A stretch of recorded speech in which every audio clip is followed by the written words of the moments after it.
చేస్తున్న ఒక వ్యక్తి దగ్గరికి సెక్రటరీ వచ్చి టైగర్ తిరిగొచ్చాడు అని చెప్పగానే అతని మూమెంట్స్ వాచ్ చేయమని అనుచరులకు ఇన్స్ట్రక్షన్స్ ఇచ్చాడు. మరోవైపు అభినవ్ని ప్రణవ్ అవమానించాడు అని తెలుసుకున్న డీకే కోపం కట్టలు తెంచుకుంది. టైం బాగోలేక ఇలా జనజీవన స్రవంతిలో కలిసిపోయాడు. కానీ డీకే స్కెచ్ వేస్తే అవతల ఎంతటి తెలివైన వాడైనా చతికిల పడాల్సిందే. ప్రణవ్కి ఎలాగైనా బుద్ధి చెప్పాలనే ఉద్దేశంతో అతన్ని క్యాబిన్లోకి రమ్మని కబురు పంపాడు. అప్పటికే ప్రణవ్ చించి పారేసిన చెక్ ముక్కల్ని టేబుల్ పైన పెట్టాడు అభినవ్. క్యాబిన్లోకి వచ్చిన ప్రణవ్ అభినవ్ వైపు అదో మాదిరిగా చూసి, చెప్పండి సార్, పిలిచారంట అంటూ స్మైల్ ఇచ్చాడు. ఎవరినడిగి సార్ తెచ్చిన చెక్ని చింపావు అని సీరియస్గా అడిగాడు మేనేజర్ డీకే. అభినవ్ని తన బాస్ సార్ అని సంబోధించడంతో ప్రణవ్ బుర్ర హీట్ ఎక్కిపోయింది. మీరెందుకు సార్ ఇతనికి ఇంత రెస్పెక్ట్ ఇస్తున్నారు? వీడు ఆఫ్టర్ ఆల్ ఒక ఫుడ్ డెలివరీ బాయ్. మన బ్యాంక్కి చాలా సార్లు ఫుడ్ తీసుకొచ్చాడు. ఏదో డూప్లికేట్ చెక్ తీసుకొచ్చి మిమ్మల్ని కలవాలని ఏదో స్కెచ్ చేశాడు సార్, అందుకే చించేశాను అని గర్వంగా చెప్పాడు ప్రణవ్. బ్యాంక్ లోపల పని మానేసి బయట సెక్యూరిటీ గార్డ్ పనిచేయడం ఎప్పుడు మొదలుపెట్టావు? పోనీ వాడిని తీసేసి ఆ ప్లేస్లో నిన్న అపాయింట్ చేయనా అని మేనేజర్ సీరియస్గా అడగడంతో భయపడ్డాడు ప్రణవ్. ఒక డెలివరీ బాయ్ని మీరు ఇలా కూర్చోబెట్టి మాట్లాడడం ఏం బాలేదు సార్ అని కొంచెం ధైర్యం తెచ్చుకొని చెప్పాడు. ఒక డెలివరీ బాయ్ అని నువ్వు ఎగతాళి చేసిన ఈ వ్యక్తి తీసుకొచ్చిన చెక్ ఎవరిచ్చారో తెలుసా? అక్రమ్ సార్ ఇచ్చారు అని బాంబు పేల్చాడు మేనేజర్ డీకే. ఆ మాట వినగానే షాక్ అయిన ప్రణవ్ వాట్ అని అరిచాడు. అక్రమ్ సార్ గురించి నీకు తెలుసు కదా, ఆయన కోపం వస్తే ఏం జరుగుతుందో కూడా నీకు తెలుసు అని ప్రశ్నించాడు డీకే.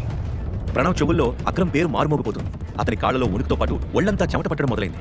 పోనీ ఒక పంచి, ఇదిగో ఈ చిరిగిన ముక్కలను మొత్తం అతికించు అని డీకే కూల్గా అనడంతో, సార్ అది ఇంపాసిబుల్ సార్ అని ఏడుపు గొంతుతో అన్నాడు ప్రణవ్. అవునా, అయితే నీకు చేత కాదంటావు. నీలాంటి చేతకాని వాళ్ళని నేను పనిలో పెట్టుకోను. యువర్ ఫైర్డ్, గెట్ అవుట్ అని ఆర్డర్ వేశాడు డీకే. అంత తప్పు నేనేం చేశాను సార్ అని రోషంగా అడిగాడు ప్రణవ్. కస్టమర్ని అవమానించడం కంటే పెద్ద తప్పు ఏముంటుంది అని సీరియస్గా ఎదురు ప్రశ్నించాడు డీకే. ప్రణవ్కి ఆ జాబ్ చాలా ముఖ్యం. అందుకే డీకే కాళ్ళు పట్టుకునైనా బతిమాలాలి అని డిసైడ్ అయ్యి, లేదు సార్ సారీ సార్ నాకు ఒక అవకాశం ఇవ్వండి, నేను అతికించడానికి ట్రై చేస్తాను అని ఏడుపు మొహంతో అడిగాడు. మేనేజర్ సైలెంట్గా ఒక లుక్ ఇచ్చి ఓకే అన్నట్టుగా ఆ చినిగిన ముక్కల వైపు చేయి చూపించాడు. నీకు 1 గంట టైం ఇస్తున్నాను. ఆ లోపల నువ్వు చెక్ని రెడీ చేసి ఇవ్వాలి, లేదంటే నీకు ఇంకెక్కడా జాబ్ రాకుండా చేస్తాను అని సీరియస్గా వార్నింగ్ ఇచ్చాడు డీకే. బ్యాడ్ టైం నడుస్తుంది అనుకున్న ప్రణవ్ బిత్రపోయాడు. అభినవ్ వైపు భయంగా చూస్తూ చెక్ని ఎలాగైనా అతికించాలని ప్రయత్నం మొదలుపెట్టాడు. అసలు బాలరాజ్ సార్ అభినవ్కి ఎందుకు హెల్ప్ చేస్తున్నాడు? ఎప్పుడూ లేనిది మా మేనేజర్ ఎందుకంత వైలెంట్గా రియాక్ట్ అవుతున్నారు? డెలివరీ బాయ్కి ఇంత ఫాలోయింగా, వామ్మో అని ఆలోచిస్తూ తన సాయశక్తులా ప్రయత్నిస్తున్నాడు. దాదాపు ఒక అరగంట గడిచాక కొంచెం అటు ఇటుగానే చెక్ని ఒక షేపుకి తీసుకొచ్చి దాన్ని డీకే చేతికిచ్చాడు ప్రణవ్. దాని వైపు కూడా పూర్తిగా చూడకుండా అతన్ని బయటకు వెళ్ళమని సైగ చేశాడు డీకే. ప్రణవ్ వెళ్ళగానే లోపల నుంచి డోర్ లాక్ చేసిన డీకే అభినవ్ ఎదురుగా కూర్చుంటూ, ఇన్నాళ్ళు ఎక్కడున్నారు టైగర్ అని అడిగాడు. అదంతా తర్వాత చెప్తాను, ముందు నాకు విషయం చెప్పు, నీకు మా నాన్నకి ఎలా పరిచయం ఏర్పడింది అని అడిగాడు అభినవ్. నేను మీ నాన్న కలిసి ట్రైనింగ్ తీసుకున్నాం టైగర్, మీ నాన్నే నన్ను టీంలోకి ఇన్వైట్ చేశాడు అని బదిలిచ్చాడు మేనేజర్ డీకే. బలరాజ్ మధ్యలో కల్పించుకొని మళ్ళీ చెప్తున్నా డీకే, టైగర్ విషయం మాత్రం బయటికి రావడానికి వీలేదు, సీక్రెట్గా మెయింటైన్ చేయాలి. మనోజ్ తిరిగి వచ్చిన తర్వాత ఈ విషయం గురించి మనం మాట్లాడుకుందాం అని హెచ్చరించాడు. నీ భయం నాకు అర్థమవుతుంది బలరాజ్. మన గ్రూప్లోకి ఒక బ్లాక్ షీప్ ఎంటర్ అయిందని నాకు కూడా తెలుసు. మనకు సంబంధించిన ఇన్ఫర్మేషన్ మొత్తం శత్రువులకి వెళ్తుంది కాబట్టి మనం జాగ్రత్తగా ఉండాలి, అంతే కదా అని అన్నాడు. బ్లాక్ షీప్ అని విన్న అభినవ్ కొంచెం అనుమానంగా చూస్తూ, అంటే ఏంటి, మనలో ఎవరైనా డబుల్ ఏజెంట్ ఉన్నాడా అని అడిగాడు. ఉన్నాడు, కానీ అది ఎవరో కనుక్కోలేకపోతున్నాం. మనోజ్ వచ్చే వరకు ఈ విషయం తేలేలా లేదు. మేము ఈ విషయాన్ని కనుక్కునే వరకు నీ రియల్ ఐడెంటిటీ బయటకు రావడానికి వీల్లేదు. అన్నిటికన్నా ముందు మనం సంజయ్ని చంపిన హంతకుని కూడా కనిపెట్టాలి అని చెప్పాడు బాలరాజ్. తండ్రికి ద్రోహం చేసిన రాణా కొడుకు మనోజ్ గురించి వాళ్ళు పదే పదే ప్రస్తావిస్తూ ఉండడం, అతని పైన నమ్మకం పెట్టుకోవడం అభినవ్కి నచ్చలేదు. సరే, మన గ్రూప్లో ఇంకా ఎవరెవరున్నారు అని అడిగాడు అభినవ్. అక్రమ్, బాలరాజ్, నేను, పార్కర్, అరియానా, మనోజ్ అని చెప్పాడు డీకే. ఏంటి అరియానా అంటే అమ్మాయి కూడా మన టీంలో ఉందా అని అభినవ్ ఆశ్చర్యంగా అడిగాడు. అవును, ఇంతకు ముందు వాళ్ళ అమ్మ మనతో పాటు కలిసి పనిచేసేది, కానీ ఏడాది క్రితం జరిగిన ఒక యాక్సిడెంట్లో ఆమె చనిపోవడంతో అరియానా ఆ ప్లేస్లోకి వచ్చింది అని చెప్పాడు డీకే. అరియానా టాపిక్ ని అభినవ్ ఇంట్రెస్టింగ్ గా వినడం చూసిన బాలరాజ్ కొంటిగా నవ్వుతూ, అగ్గిలాంటి ఆడపిల్ల అరియానా చూసిరమ్మంటే కాల్చొచ్చే రకం, అలాంటి అమ్మాయిని నువ్వు ఎప్పుడు కలిసి ఉండవు. లుక్స్, ఇంటెలిజెన్స్, యాటిట్యూడ్ వేరే లెవెల్ అంతే అని చెప్పాడు. వెంటనే డీకే కూడా అందుకుని, అవునవును, హర్యానాని తక్కువ అంచనా వేయడం లేదు, మేమే అనుకుంటే మా అందరికన్నా ముండిదే ఆ పిల్ల. వయసులో చిన్నదే కానీ మాకన్నా షార్ప్గా నీట్గా పని పూర్తి చేస్తుంది. ఎవరిని దగ్గరికి రానిదో, ఎవరిని అంత తేలిగ్గా నమ్మదో, వెరీ వెరీ టఫ్ గర్ల్ అన్నాడు. వాళ్ళ మాటల్ని బట్టి చూస్తే తనే టైగర్ అని హర్యానా ముందు కూడా నిరూపించుకోవాల్సి వస్తుందేమో అనుకున్నాడు అభినవ్. అంతేకాకుండా హర్యానాను చూడాలన్న కోరిక కూడా అభినవ్లో బలంగా పెరిగింది. నువ్వు తొందరలోనే ఆమెను కలవచ్చు, కానీ ఆమె నిన్ను కలవాలనుకుంటుందో లేదో నాకు తెలియదు అని నవ్వుతూ అన్నాడు డీకే. ఆమెను కలవడం అభినవ్కి కష్టం కావచ్చు, కానీ టైగర్కి కష్టం కాదని మీరు తెలుసుకోవాలి అని కౌంటర్ ఇచ్చాడు అభినవ్. అంతసేపు మౌనంగా ఉంటూ పొడిపొడిగా మాట్లాడుతూ సడన్ గా బుల్లెట్ లాగా కౌంటర్ వేయడంతో, వావ్ మగాళ్ళ మాట్లాడావు టైగర్, నీ ఫైట్ ఎంత సాలిడ్ గా ఉందో, నీ మాట అంత షార్ప్ గా ఉంది, నిన్ను అందుకోవడం ఎవ్వరికీ సాధ్యం కాదు అని మెచ్చుకున్నాడు బాలరాజ్. ఓ అయితే మీ ఇద్దరు ఫైట్ చేస్తున్నారా? మొత్తానికి సంజయ్ భయ్యాని కాకుండా అతని కొడుకు చేతిలో కూడా తుక్కుగా ఓడిపోయావన్నమాట. నీ బుగ్గవాపు టైగర్ ఇచ్చిన పంచప్రభావమేనా అని పెద్దగా నవ్వాడు డీకే. బాలరాజ్ కూడా సిగ్గుపడుతూ ముసిముసిగా నవ్వుకున్నాడు. సరే, ఇక అసలు విషయానికి వస్తే నీకెంత డబ్బు కావాలి టైగర్? నేను నీకు డబ్బులు ఇచ్చి అక్రమ్ ఆఫీస్ నుంచి చెక్ మళ్ళీ తీసుకుంటాను అని చెప్పాడు డీకే.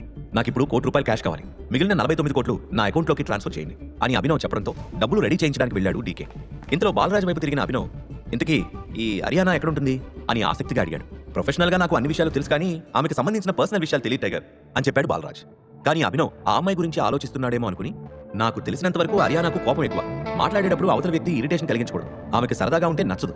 ఎవరన్నా జోక్స్ వేస్తే చిరాకు అని చెప్పాడు బాలరాజ్. ఆ తర్వాత తన ఫోన్లో ఏదో చెక్ చేసిన బాలరాజ్, ఇప్పుడు నీకు అర్జెంట్గా కార్ కావాలి, నువ్వు నేరుగా గ్లోబ్ మోటార్స్కి వెళ్ళు, నేను మేనేజర్కి ఫోన్ చేసి చెప్తాను, నువ్వు వాడబోయే ఫస్ట్ కార్కి నేనే పే చేయాలి, అందుకే నువ్వు ఒక్క పైసా కూడా వాళ్ళకి ఇవ్వద్దు, నువ్వు పవర్లోకి వచ్చిన తర్వాత నాకు ఒక రిటర్న్ గిఫ్ట్ ఇవ్వు చాలు అని చిన్న పిల్లాళ్లాగా మాట్లాడాడు బాలరాజ్.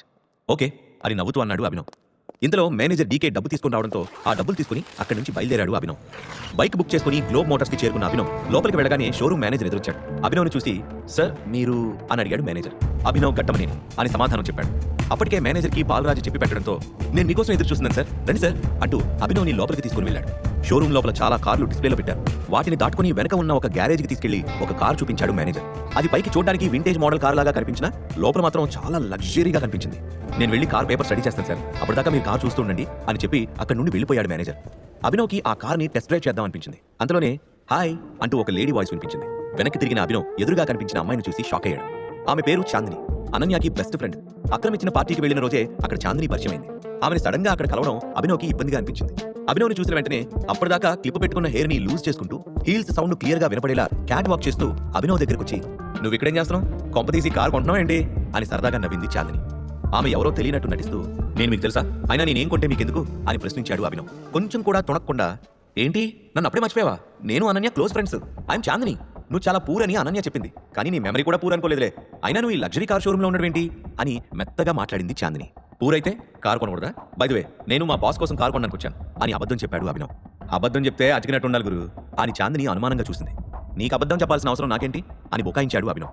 నీ బిహేవియర్ చూస్తుంటే తేడాగా అనిపిస్తుంది, నేను ఇప్పుడే అనన్య కాల్ చేసి విషయం ఏంటో కనుక్కుంటాను అంటూ ఫోన్ తీయబోయింది చాందిని. ఆల్రెడీ అనన్య దృష్టిలో అభినవ్ బ్యాడ్ అయ్యాడు. ఆ ఒపీనియన్ మార్చుకోవాలని చూస్తున్న టైంలో లేనిపోని విషయాలు ఆమెకు తెలియడం అభినవ్కి ఇష్టం లేదు. అందుకే చాందిని స్టాప్ చేస్తూ ఇప్పుడు అనన్య కాల్ చేయడం ఎందుకు, తనేదో వర్క్లో ఉంటుంది, నీకేం కావాలో చెప్పు అని అడిగాడు అభినవ్. స్టైల్గా చేతులు కట్టుకుంటూ నాకేం కావాలి అని అడిగావు కదా, నేను ఈ విషయం మర్చిపోవాలంటే నాకు ట్రీట్ కావాలి, నువ్వు ఇచ్చే ట్రీట్ని బట్టి ఇక్కడ జరిగింది అనన్యకి చెప్పాలా వద్దా అని ఆలోచిస్తాను, ఏమంటావు అంటూ కంటి చూపుతోనే బెదిరించింది చాందిని. అభినవ్ ఆమెకు ఏదో చెప్పేలోపే మేనేజర్ వచ్చి కార్కి సంబంధించిన డాక్యుమెంట్స్ ఇచ్చి వెళ్ళిపోయాడు. ఇదంతా చూస్తుంటే కారు నీదా నీ బాస్దా అని నాకు ఇంకా అనుమానంగానే ఉంది. ఒకవేళ ఈ కారు నీదే అనుకో, నీకెక్కడిది అని నేను ఆలోచించకుండా ఉండాలంటే నా డిమాండ్కి ఒప్పుకో, లేదంటే నీ ఇష్టం అంటూ అతనికి సమాధానం చెప్పే అవకాశం కూడా ఇవ్వకుండా టక్కున కారుకి కూర్చుంది. చాందినితో వాదన అనవసరం అని భావించిన అభినవ్ కారుకి కూర్చున్నాడు. కారు డ్రైవ్ చేస్తున్న అభినవ్ని చాందిని సూటిగా చూస్తూ సైలెంట్గానే బాగా అబ్జర్వ్ చేస్తుంది. ఈ పిల్లేంటి నన్ను తినేసేలా చూస్తుంది, చూపులతో గుచ్చి గుచ్చి చంపకే అనే సినిమాలో హీరో పాడితే ఏంటో అనుకున్నాను, ఇప్పుడు తెలుస్తుంది అనుకుంటూ హోటల్ సఫైరా దగ్గర కార్ ఆపాడు. అందులోనే అక్రమ్ నుంచి కాల్ వచ్చింది. కాల్ ఎత్తి హలో అనగానే ఏమైంది టైగర్, అంతా ఓకేనా, నీ కార్ మన హోటల్ దగ్గరకు వచ్చినట్టుంది అని అనుమానంగా అడిగాడు. అంతా ఓకే, నేను నా ఫ్రెండ్తో వచ్చాను అని చెప్పాడు అభినవ్. అవునా, ఎలాగో వచ్చావు కదా, నా విజిటింగ్ కార్డ్ తీసుకుని వెళ్ళు, అదుంటే నీకు ఎక్కడికి వెళ్ళినా VIP ట్రీట్మెంట్ లభిస్తుంది అని చెప్పి ఫోన్ పెట్టేశాడు అక్రమ్. అప్పటికే లోపలికి వెళ్ళడానికి రెడీగా ఉన్న చాందిని ఇంకా వెళ్దామా అని అడిగింది. అభినవ్ తలగొక్కుంటూ ఒక్క నిమిషం, నాకు చిన్న పనుంది, నేను వెళ్ళి చూసుకుని వస్తాను, నువ్వు ఇక్కడ వెయిట్ చేయి అని చెప్పి చకచకా లోపలికి వెళ్ళాడు. అభినవ్ ప్రవర్తనలో కొంత తేడా గమనించిన చాందినికి అతని మీద అనుమానం మరింత ఎక్కువైంది. చాందిని అనుమానం ఎక్కడికి దారితీస్తుంది? అభినవ్ రహస్యాన్ని చాందిని తెలుసుకుంటుందా? తెలుసుకోవాలంటే వింటూ